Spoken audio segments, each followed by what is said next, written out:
嗱，而家全世界咧都好驚，就話股災。咁 Ivan Sir 有咩講？其實咧呢啲咩股災咧，係每2-3年都會一次嘅。係經年大大小小，每年都會5%嘅，每年都有3-4次。係10%其實2-3年都總會有一次。但係如果你話好似今次咁樣5年一次嘅大嘅股災啦嚇，基本上一般嚟講嚇，1個月後啦反彈嘅機會好高嘅。12次咧有10次都係會反彈嚇。咁其餘2次咧最多都係歷史上有跌4%、5%，但係1年後咧好大機會都係100%咧係升。咁所以呢刻你就要深思啦，究竟我應該買啲咩股票？點樣去部署？邊啲啱自己嘅？邊啲嘅風險胃納高啲、低啲嘅？尤其是有啲咧波幅大啲咧，個 beta 值比較大啲嗰啲咧，就更加要真係諗下，係咪時候入貨咧？因為好多其實美國咧平均而家市盈率咧都係18到20倍啫。咁你話哇係咪真係好貴咧？喂，唔係話以前2000年嗰時，科網股爆破嗰時過百倍市盈率啊嘛。咁所以我覺得嗱，香港股票抵啦，係咪先？喂，匯豐70幾蚊喎，嗰時80-90蚊個個，撲住去買喎，喂，梗係而家買正啦，係咪先？唔係，我覺得真係差唔多㗎啦。有咩留翻聽我哋嘅財經偷笑啊喺度，佢咳到眼水都飆埋。Hello 各位理財老闆早推同埋五仔嘅讀者聽眾大家好啊，又係我 Ivan 啊。哇！呢排咧成日講中年好聲音咧，好耐冇講財經啦啊！但係咧個市咧就係咁嘢飆上去喎。即管同大家睇睇咩情況喎。因為咧呢幾日咧都升得好犀利，尤其是Tesla 同 Nvidia 升得特別犀利。咁睇咗我頭先嗰段片咧，我1個月之前都話啦，通常大股災之後咧，會1個月後有90%嘅機會迎嚟一個超級嘅大反彈。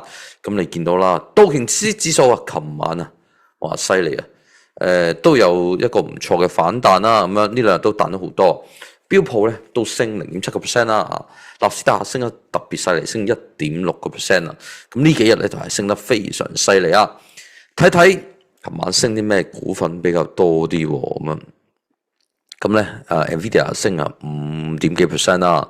我心愛隻 Tesla 咧 ，Tesla 呢個表冇啊 ？Tesla 係都升咗4.9% 咁樣，加埋前日升成6點幾%，咁所以咧，哇呢度升咗10幾%啊，去到334蚊度嘅水平啊，暫時未開市咧，我見到都340蚊度啊，其實你見到一眾咧好多即係最大嗰幾隻咧都係唔錯嘅升幅啊，Microsoft 都而家都有3兆億喎，係咪啊？3兆咁嘅水平好犀利啦 ，Apple 嗰啲都琴日 Nvidia 都有升嘅咁一眾嗰啲七雄都係升得唔錯嘅，似乎咧呢個股神巴菲特咧話宣布年尾咧就唔再做主席啦，要退休啦，個股價就似乎都係徘徊喺500蚊左右喎，咁係咪揸太多 cash 咧？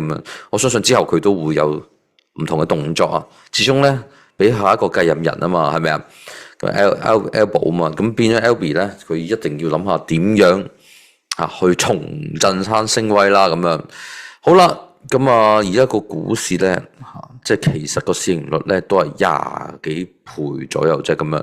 咁你話係咪特別高咧？我覺得又唔係咁樣，所以咧其實而家都打到7折嘅啦，好多都平咗落嚟啦基本上美股嗰條50天嘅平均線都守得非常之穩陣啊！你見到就算上次大跌都一直都冇跌啊！咁你見 S&P 500啦應該都好快再挑戰翻6000點嘅水平啦Nvidia 咧，哇！據報咧呢個阿聯酋呢啲油王咧都話要買100萬枚Nvidia 晶片犀利咁所以咧呢排嘅股價咧都企穩喺130蚊樓上嘅咁上次如果聽我講話大概100蚊或者100蚊樓下可以低級嘅話咧，而家咧都唔錯噶啦，都有30%嘅水位啊，係啊，咁你話係咪要走咧？咁睇你長遠短線咯，短線你梗係會走啦，但係我咧真係冇走嘅，即係睇下你係長線短線咧，即係通常如果你話嗰次80幾，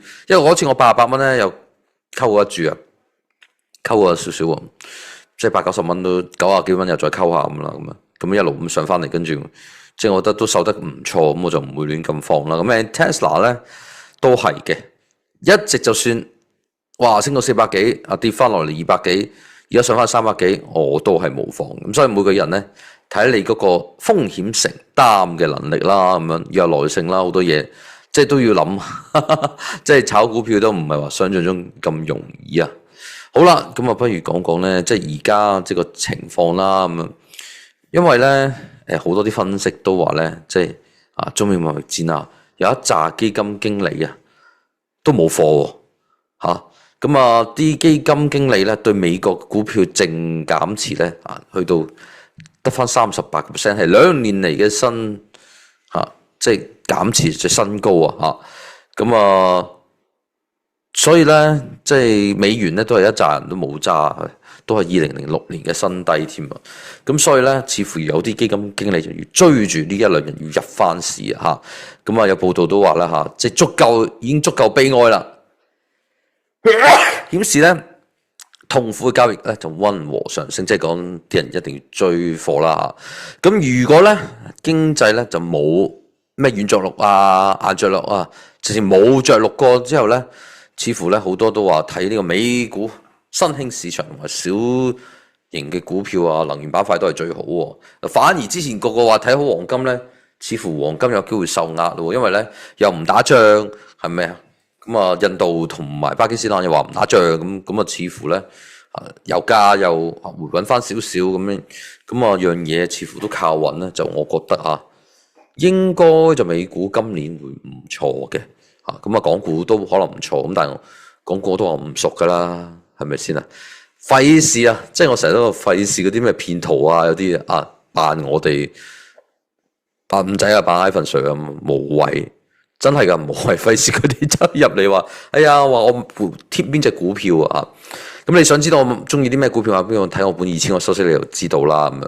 咁我自己精挑細選咗一大扎，有啲收息嘅又有啲咧係即係當資本增值嘅炒嘅又有咁樣。如果聽得我耐嘅話，或者上次嚟我簽書會就知道我係好中意 Tesla 啊，同 Nvidia 嘅咁樣。咁如果你嗰刻追入去，而家有少少咁樣，咁冇辦法啦，咁你守下咯。咁如果你話真係由我買我本書，即係上年6月到而家為止，你嗰時都係200幾蚊啫。Tesla 嗰時買你都有錢賺，應該Nvidia 嗰時都係80幾蚊到啦嚇。計呢個拆細口嗰個價啦嚇，咁應該咧都係有水位嘅咁。所以即係即係始終你長線投資就唔好亂短炒，短炒就好難估嘅。短炒咧。你賺幾多 percent 或者蝕幾 percent， 你就有心目中有個價，咁你要估噶啦，真係冇辦法啦。即係呢排升得咁犀利，你都可能會估噶啦，係咪啊？似乎美股暫時咧呢排就遠升啊，好多嘅市場勁過好多好多嘅市場喎。但係咧好多人都忽略咗，點解我年頭我都話啲 MPF 會轉咗去歐洲咧？歐洲都唔錯嘅，歐洲斯托克呢個600嘅指數咧。2025年開始到而家咧，都升咗7%，所以絕對好過美股啦。美股都係，真係渣。美股即係年頭到而家都跌咗10%左右，7-8%左右啦咁之前嗰個最勁嗰隻跌2成到啦。咁所以咧，似乎咧會唔會有個大反彈咧？我覺得有可能喎。咁所以大家即係要拭目以待。但係我始終覺得咧，上升嘅時候你即係就唔好亂咁走去入市。之前大跌嗰時先入啦，係啦。但係呢啲市況咧，我遇過不少就係佢可以升到飛天，係升穿之前個高位都唔出奇嘅。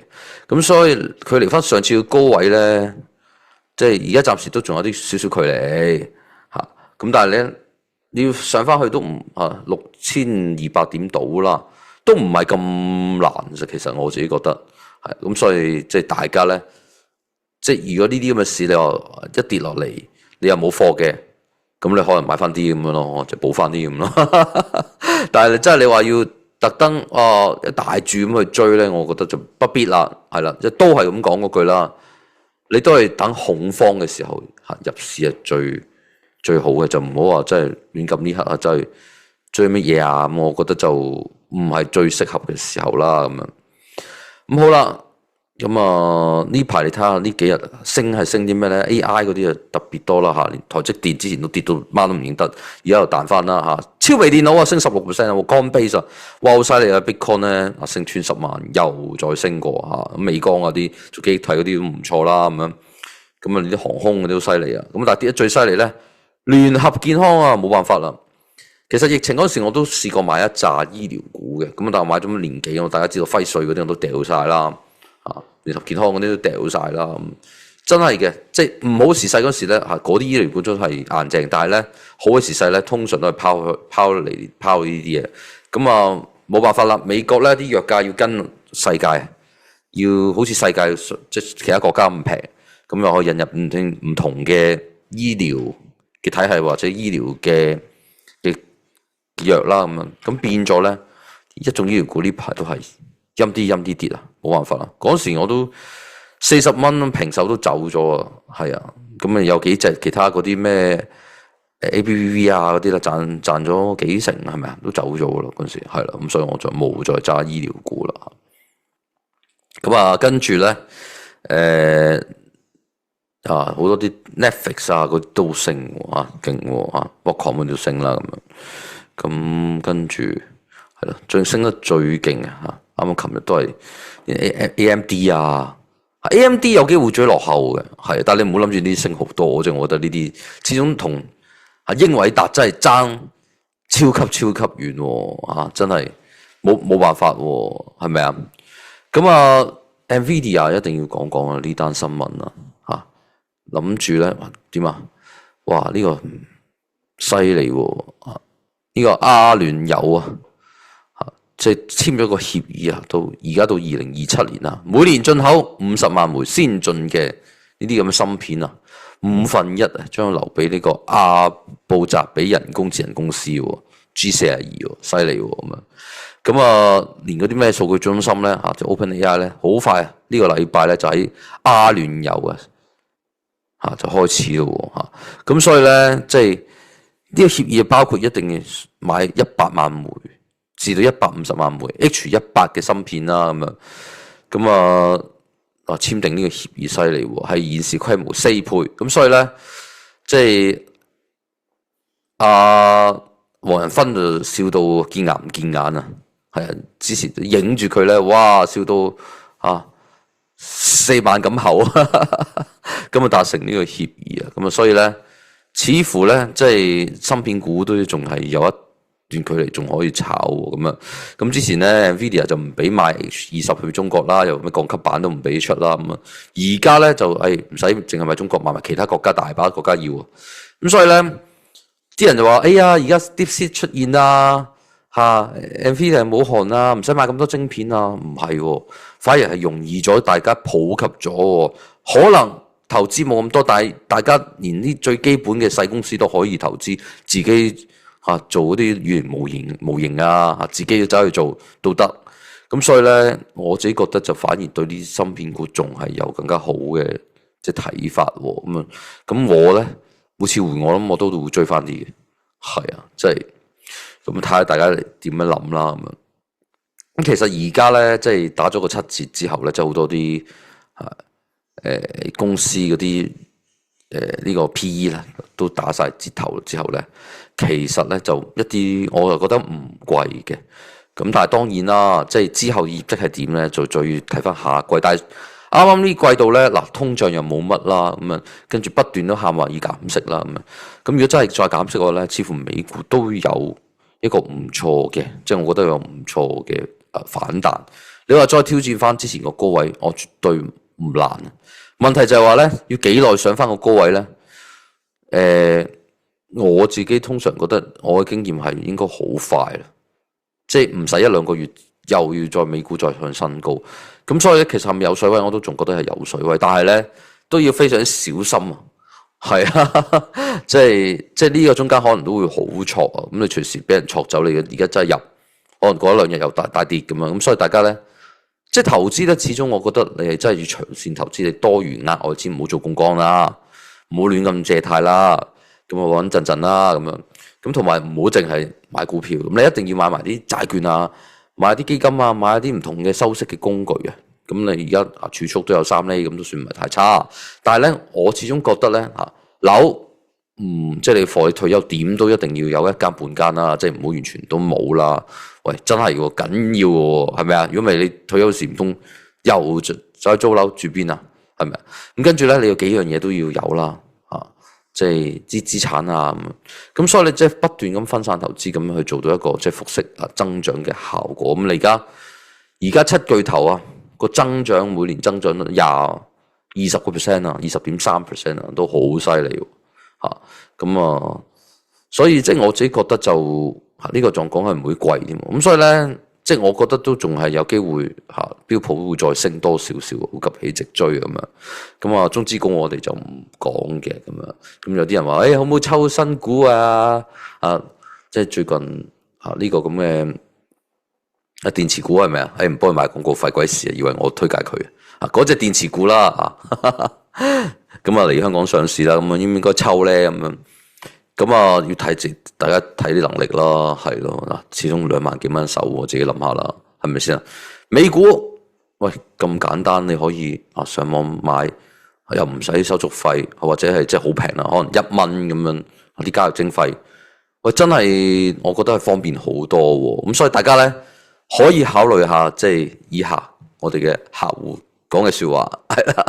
咁你睇下究竟邊度開戶好啦咁樣。如果你想問多啲關於退休收息嘢咧，可以睇我本2000個收息理由啦咁樣。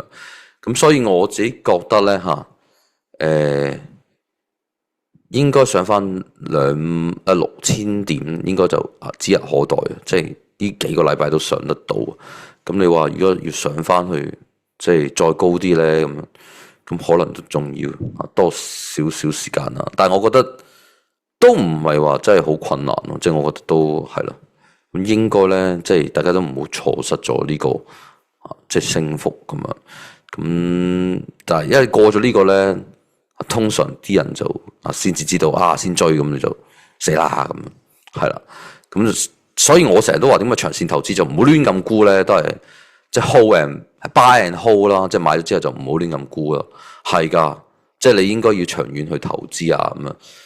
所以真係要自己睇下你自己嘅性格啦咁樣。喂，你唔中意自己管，咁你梗係揾啲咩基金經理嗰啲幫佢管啦。如果唔係咧，你真係好難打贏個市啊！即係唔係個個人都有嗰個即係識得去咁樣投資，或者識得係有個心理嘅預期。咁你一定要分散投資，做到退休收息效果啦。咁希望大家中意我今日分享啦。下次再同大家分享更加多唔同理財收息啦。下次再見啦，拜拜。